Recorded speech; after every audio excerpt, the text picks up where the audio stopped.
Kumusta mga ka-anime? Naalala nyo ba ang Eto Ranger? Ang Eto Ranger ay isang Japanese anime na ipinalabas noong 1995. Tungkol ito sa 12 animal warriors na base sa Chinese zodiac. Ang misyon nila, pumasok sa iba't ibang klasikong kwento at pigilan ang masasamang nilalang na gustong sirain ang mga ito. Ang twist?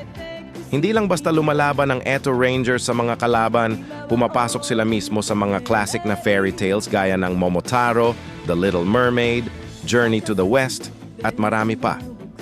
Pero hindi ito para maki-adventure lang.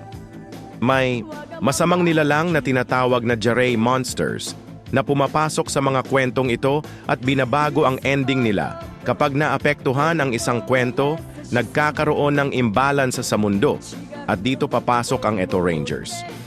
Sila ang tagapagtanggol ng tamang kwento. Gamit ang barko nilang tinatawag na Ryugu, pumupunta sila sa mga kwentong ito at nililinis ang kasamaan. Ang astig sa Eto Ranger ay ang kakaibang halo ng aksyon, pantasya at mga aral sa buhay habang binibisita ang mga kwentong kinalakihan natin. Kung mahilig ka sa nostalgia o naghahanap ng anime na kakaiba at nakakatuwa, paniguradong hidden gem ito. Huwag kalimutang i-like, mag-comment at mag-follow kay Kuya Bern.